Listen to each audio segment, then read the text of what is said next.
ముక్కుడు కథ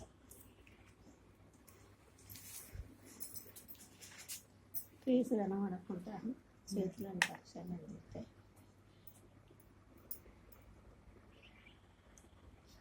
చూడండి ఫ్రెండ్స్, నేను భక్షాలు చేస్తున్నాను. ఇది ఆరోగ్యానికి మంచిది. బెల్లము శనగపప్పుతో చేస్తున్నాను నేనైతే.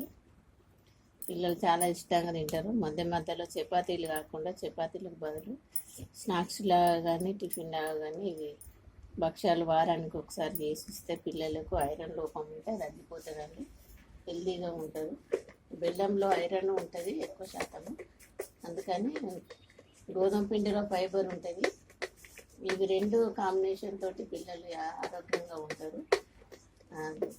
ఊరికే స్పైసీ ఫుడ్స్ కాకుండా ఇలాంటివి ఇంట్లోనే తయారు చేసి పిల్లలకు పెట్టి వాళ్ళు ఆరోగ్యంగా ఉండడానికి మనం సహాయం చేయాలని కోరుతున్నాను. Thank you, bye.